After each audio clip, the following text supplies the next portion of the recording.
Even the Coast Daylight, SP's premier passenger train, was trusted to steam in this 1942 scene.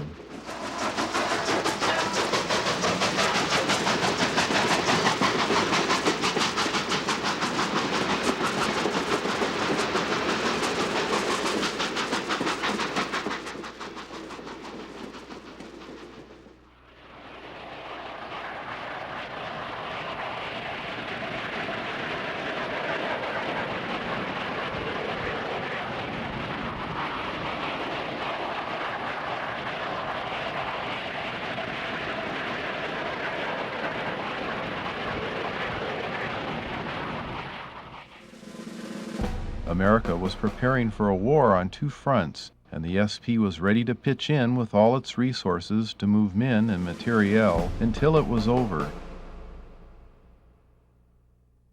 Back then, steam locomotive operation and everything else about railroading was very labor-intensive by today's standards. The extra work to keep locomotives supplied with usable water and the repeated stops for taking on water added a burden to every train on the system.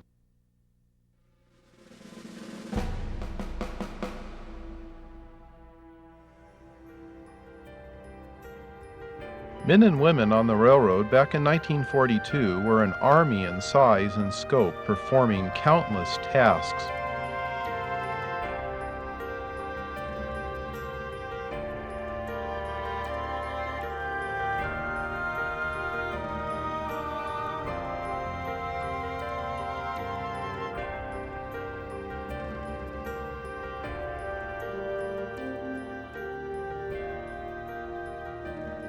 Running the telegraphs, typing up the orders, and hooping them up to trains,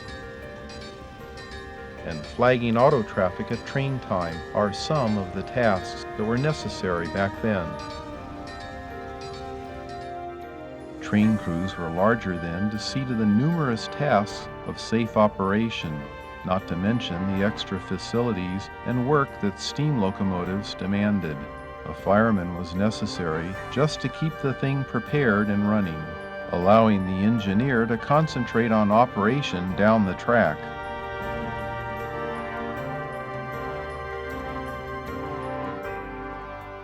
But during the World War II years, the railroads would carry the day, moving the men and hardware of war.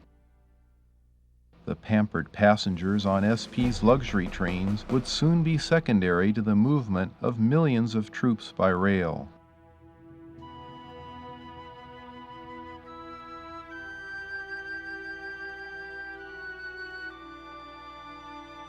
The war also swept up nearly all the available young men, and many older railroad men put off the retirement for 4 or 5 years to help keep the trains running. Many of the younger railroad men would be sent to Europe and even the Iranian desert to use their experience to operate supply trains to the Soviet Union's Eastern Front effort against Hitler.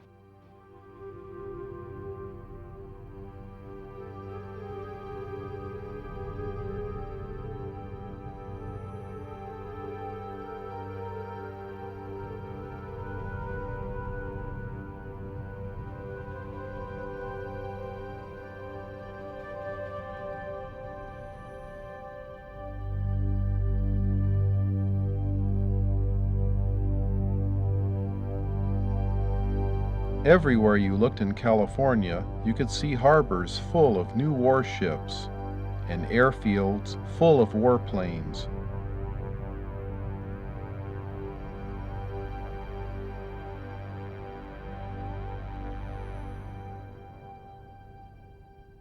Most of the material used to build this powerful force was brought by rail.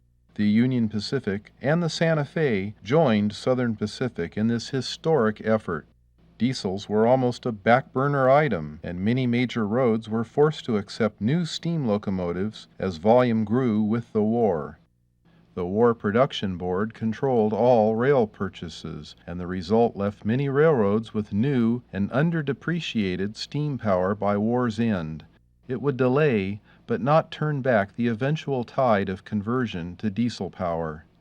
On the SP, the job would be performed by steam. Diesels were still just a relative novelty used for switching work and not much else.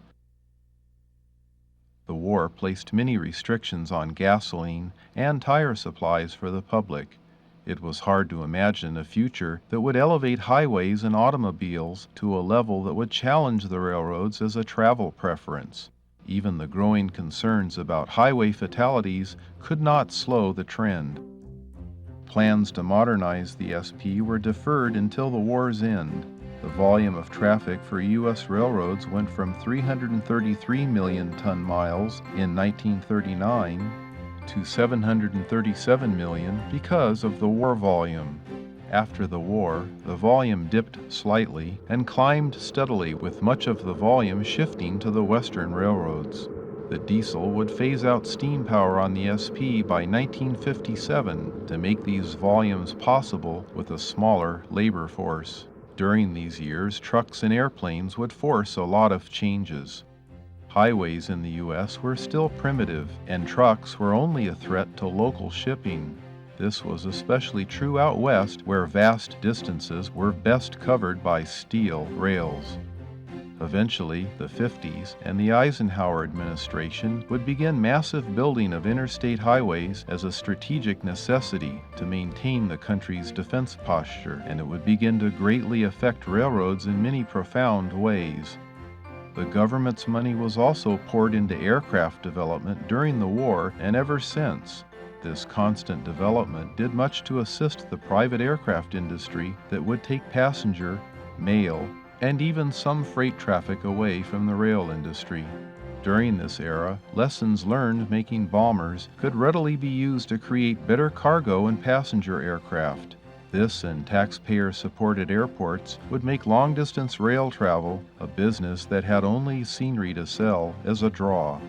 The vast distances out west didn't look like much in the air from cramped little airline seats, but the public could cut travel time from days to hours as a trade-off.